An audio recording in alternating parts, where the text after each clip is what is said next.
Sejam bem-vindos em nome do Senhor Jesus, amém? E que Deus possa nos dar grandes vitórias nesse culto, nessa noite, que possamos ter muitos testemunhos para contar. Eu dizia para as pessoas aqui hoje pela manhã, a importância que é você estar aqui nesse culto profético. Não sei se você vai entender a forma que eu vou dizer, eu acredito que sim, depois você vai conferir na Bíblia.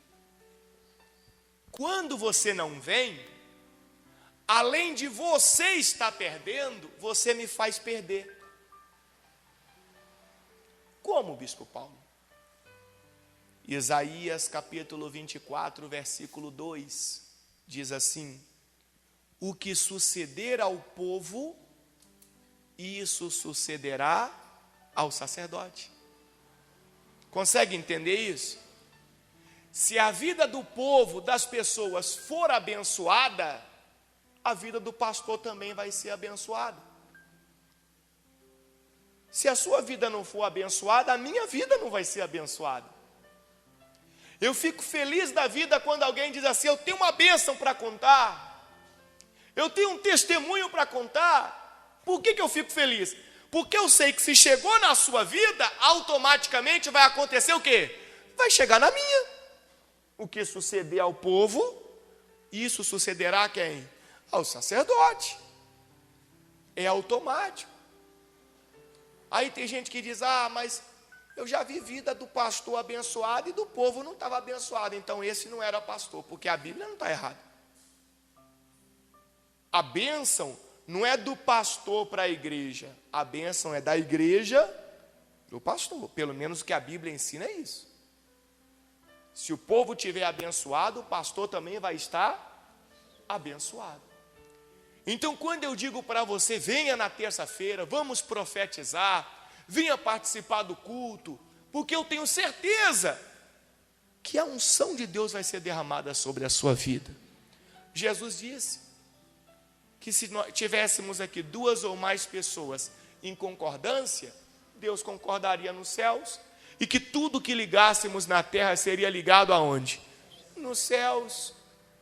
Então eu tenho certeza que quando nos reunimos aqui e profetizamos libertação, libertação da família, cura, portas abertas, paz, transformação, eu tenho certeza que isso acontece.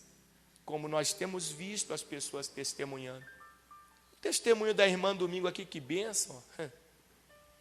A Bíblia fala que quando nós cremos, não somos nós que corremos atrás da bênção, mas são as bênçãos que correm atrás de nós. Eu nem sabia que tinha um negócio aí de andar com a sacola de uma loja aí, e se o dono da loja ver, você ganha 1.000. Não tem um negócio desse aí? Eu nem sabia. A irmã contou aqui domingo à noite que de manhã ela foi para a varanda dela, ela disse que é o altar dela, a varandinha do prédio dela, foi que fez de lá o altar dela, o lugar que ela fala com Deus. Ela olha para o céu e fala com Deus. Contou domingo. Falou que foi para a varanda dela e falou: hoje, Senhor, olha só, tá? A irmã ali viu, ela na televisão, não viu? É testemunha, viu ela na televisão. A irmã ali viu a outra que contou o testemunho na televisão. Hoje, Senhor, hoje eu vou ganhar aquele prêmio. Olha o tamanho dessa cidade. 4 milhões de pessoas.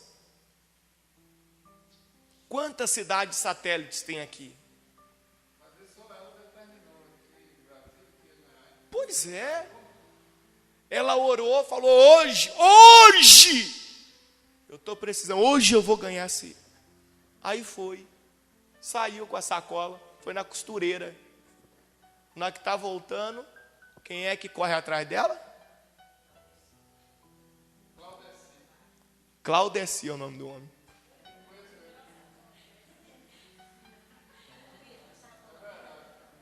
Correu. A sacola estava na costureira.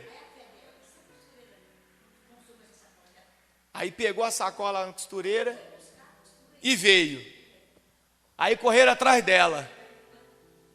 Fulana, venha! No mesmo dia. Você tem que ver ela contando. É uma graça ela contando. eu nem acreditei. Ela fala assim. Aí chamou ela, aí viu a sacola e tal, contou nota em cima de nota. Pá, pá, pá. 1000. Não é? Sabe por que eu estou contando isso para vocês? Eu estou mostrando para vocês o quão grande é a autoridade que Deus nos concede. Eu estou tentando mostrar para você a importância, o poder, espiritualmente falando, que tem um culto profético como esse daqui, ó. Porque se a gente for comparar essa bênção aí, R$1000, com a libertação de um familiar que está viciado, não tem como comparar. A libertação do familiar é imensamente maior. Não tem preço. A cura de um enfermo é imensamente maior, não tem preço. Mas o que eu estou tentando mostrar para você? Que assim como aquela mulher profetizou algo, humanamente falando, tão impossível, e aconteceu, e isso ela sozinha, na varanda da casa dela. Imagina nós aqui, reunidos, aqui ó, 2 ou mais pessoas, profetizando, ligando a vitória. O que é que vai acontecer? Coisas extraordinárias. Só que o inimigo, ele faz de tudo para a pessoa não entender assim. Olha a palavra de Deus, pega a sua Bíblia, por favor, abre ela em Lucas capítulo 4, Evangelho de Lucas, capítulo 4, versículo 31. Olha que texto interessante. Olha como que essa palavra aqui vai nos ensinar. O título da mensagem é A Cura de um Endemoniado em Cafarnaum. Cafarnaum era a cidade, era o lugar. Olha o que aconteceu. E desceu a Cafarnaum, cidade da Galileia, e os ensinava no sábado. Jesus desceu até a cidade de Cafarnaum, que era uma cidade da província da Galileia. E ele ensinava no sábado.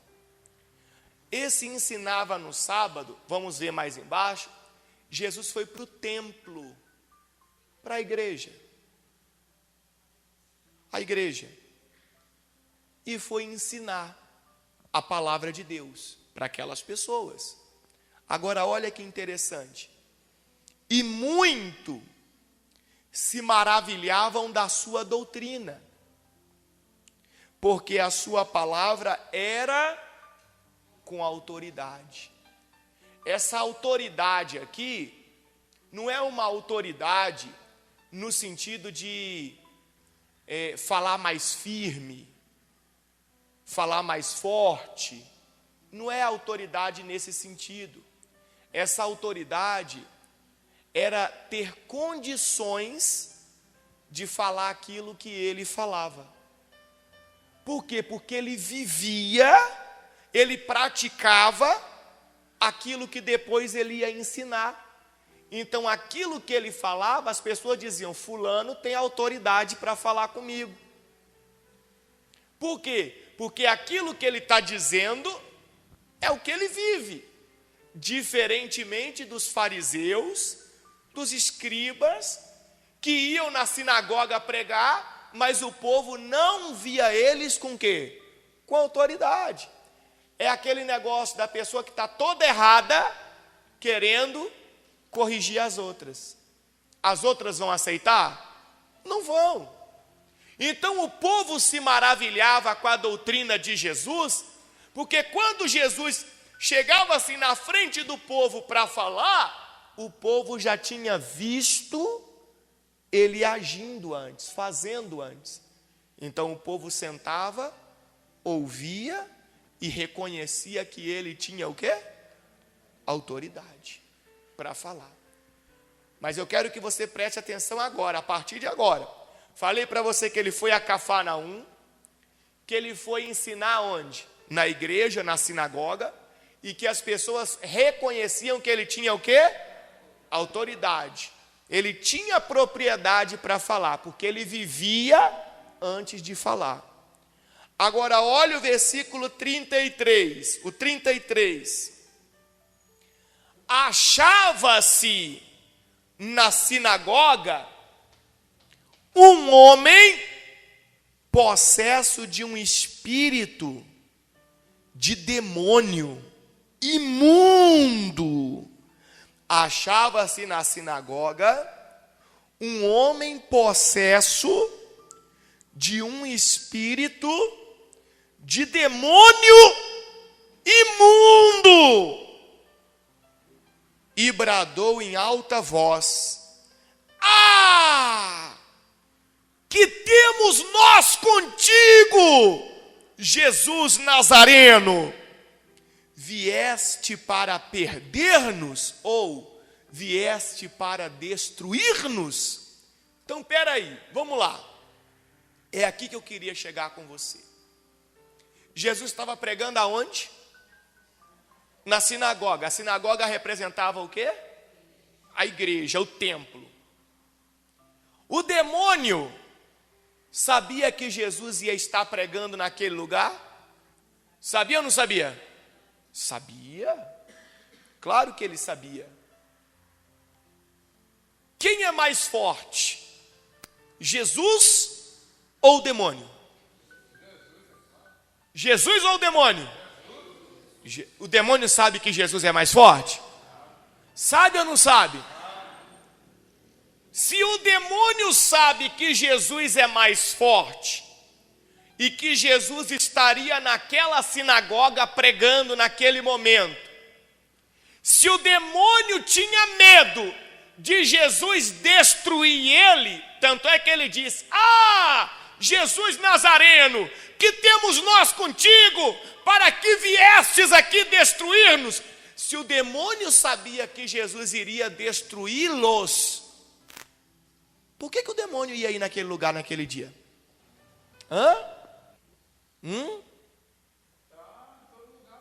Será que o demônio é louco? Doido? Mas para levar uma surra, para ser destruído. Eu estava meditando nessa mensagem e Deus me chamou a atenção numa coisa muito importante. A força de vontade daquele homem de ser abençoado não permitiu que os demônios amarrassem ele e impedissem ele de estar naquele dia, naquele culto, naquela pregação. Aquele homem, ele queria mudar de vida, ele queria uma transformação. Ele já estava sendo destruído pelos demônios. Existia uma casta de demônios na vida dele.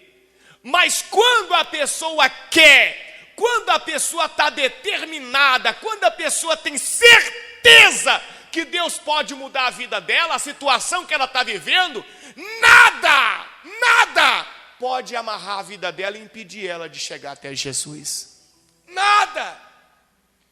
Então, quando alguém diz assim: Ah, eu não fui no culto porque o demônio me impediu. Não faz sentido, não é bíblico. Não é bíblico. Ah, eu não fui porque algo me amarrou. Não. A pessoa, quando ela acredita que Jesus pode mudar a história dela, ela consegue ir. Receber a palavra de quem? De Deus. Então, eu imagino como se nós estivéssemos aqui agora e esse homem sentado aqui.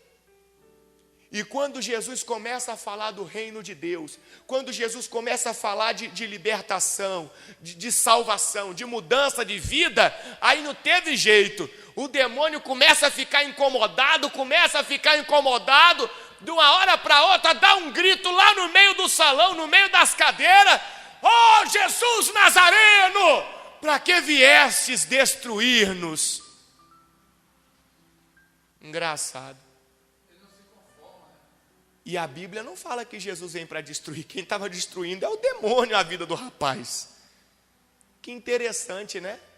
Ele tem prazer em destruir a vida das pessoas, mas quando o poder de Deus está chegando para libertar, ele fica preocupado com a destruição que vai acontecer com ele. Ele se desespera. Então, meus irmãos, eu estava meditando nessa mensagem e isso aqui me chamou a atenção. Nada impediu aquele homem de estar ali. A certeza que havia no coração dele: minha vida vai ser transformada, minha vida vai mudar.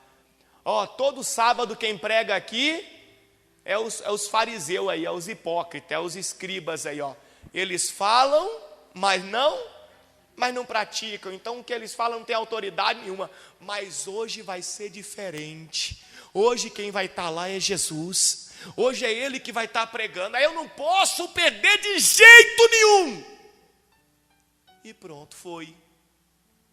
No meio da pregação, quem aparece? Os demônios que destruíam a vida dele. E aí o que aconteceu? Olha ele dizendo para Jesus: os demônios, que temos nós contigo, Jesus Nazareno? Vieste para perder-nos? Bem sei quem és, o Santo de Deus. Versículo 35. Mas Jesus o repreendeu dizendo: o que Jesus disse para o demônio? O que Jesus disse? Cala-te e sai deste homem. Jesus estava dizendo para ele: cala a sua boca.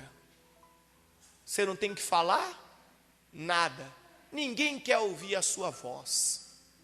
Ninguém quer saber o que você pensa ou o que você deixa de pensar. Isso aqui também é outro ensinamento. A gente não tem que ficar ouvindo o que o espírito das trevas está falando, não. Jesus mandou ele logo calar a boca e fazer o quê?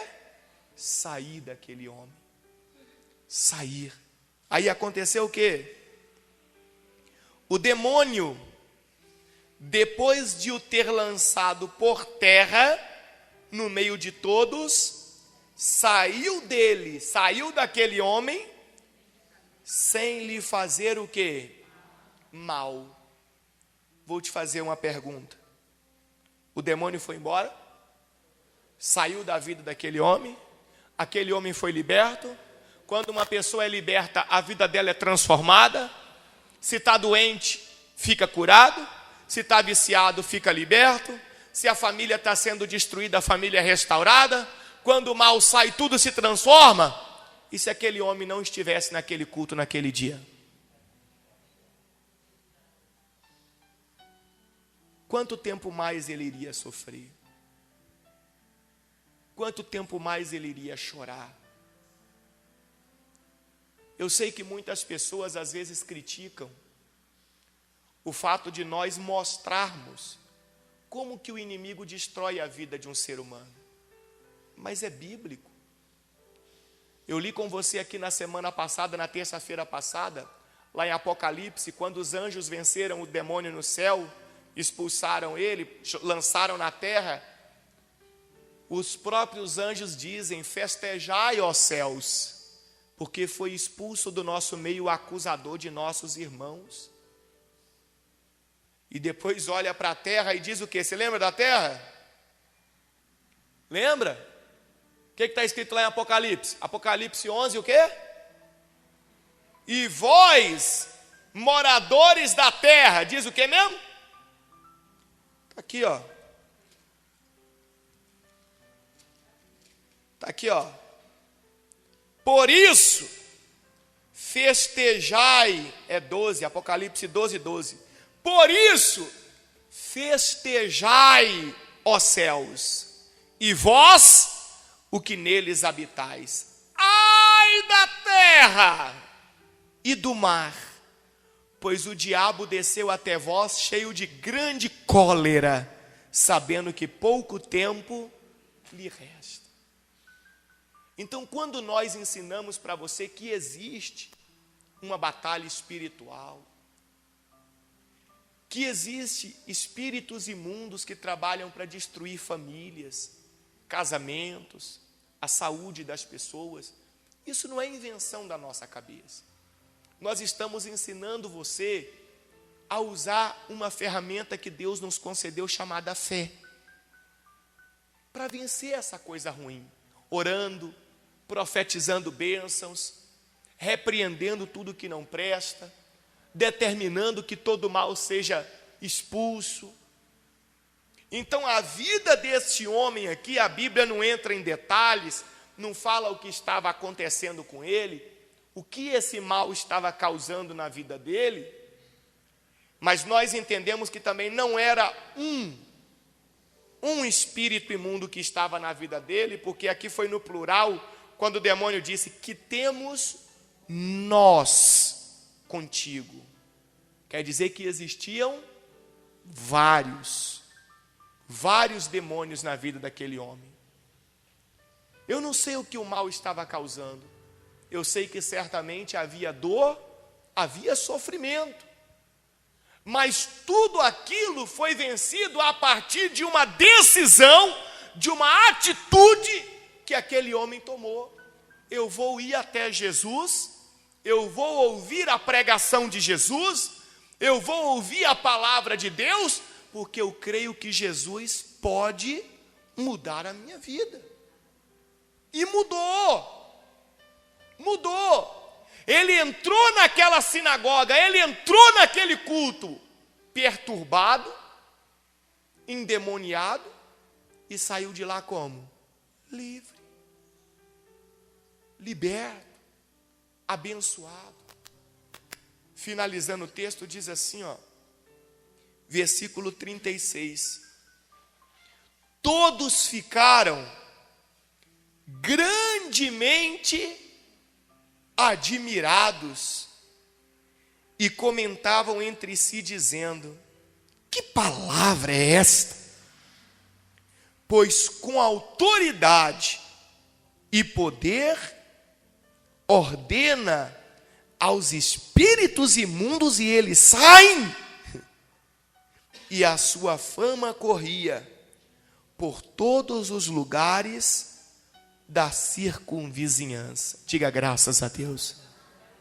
Então, todos que estavam naquele lugar, naquele culto, reconheceram que verdadeiramente a palavra de Deus liberta, transforma vidas, restaura famílias, transforma casamentos, prospera, tira da lama, tira do pó, muda. Então, meus irmãos, está na hora da gente deixar de ser tão humano, tão natural, e passar também a ser mais espiritual. Está na hora da gente aprender a orar mais. Você, eu, talvez lutamos muito com a força do nosso braço. E com isso nós vamos nos desgastando. Porque a gente fala, a gente briga, a gente estuda, a gente trabalha e não vê o resultado que queremos ver. Às vezes até vemos uma melhora, mas não uma mudança. Porque a mudança só acontece quando a palavra de Deus, o poder de Deus, alcança a nossa vida. Porque aí acontece uma libertação total. Se tiver alguma força do inimigo, uma força do mal, ela é removida, ela é arrancada, ela é expulsa. Se tiver portas fechadas, pelo poder de Deus, vão sendo abertas. O que ia dar errado começa a dar certo e tudo vai sendo diferente.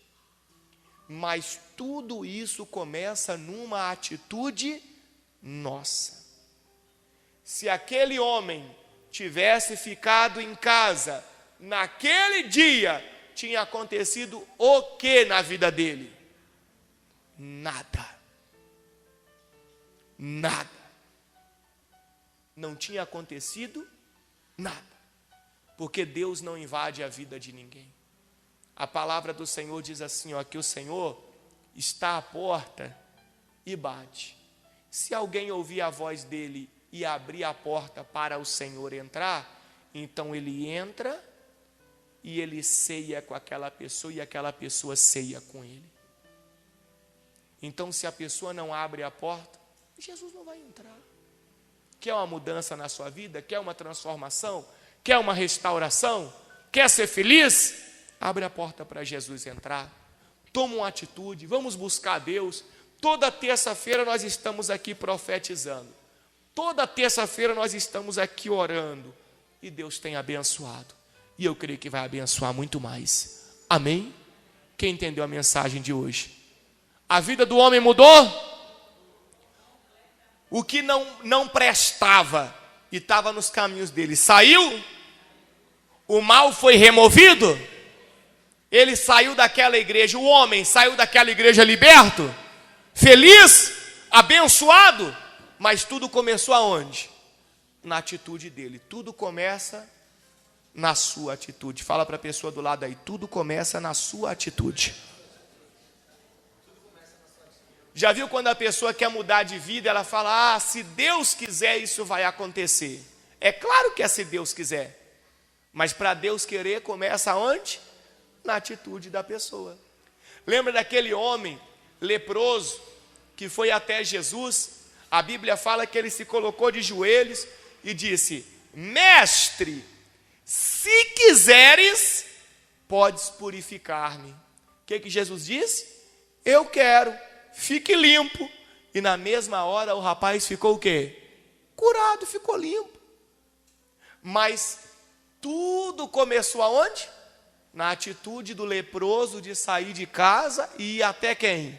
Jesus. Se ele não tivesse ido até Jesus, como é que Jesus ia querer ele purificar ele? Então vamos mudar um pouquinho esse discurso aí do se Deus quiser.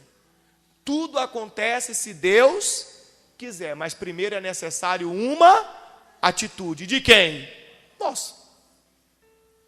Nossa, porque se não houver atitude nossa, nem se Ele quiser, vai acontecer. Porque Ele não interfere na vida de ninguém. Livre-arbítrio. Ele participa, Ele não interfere. Às vezes eu ouço muita gente falando assim, poxa bispo, por que existe tanto sofrimento na vida das pessoas? Por que existe tanta dificuldade, tanta destruição? Será que Deus não está vendo? Não, claro que está vendo. Mas Deus é bom? Deus é bom. E por que Deus não muda? Porque mesmo que Ele queira mudar, se não houver uma atitude da pessoa primeiro, Ele não pode fazer, porque Ele deu livre arbítrio. Vinde a mim, todos que estáis cansados e sobrecarregados, e eu vos aliviarei.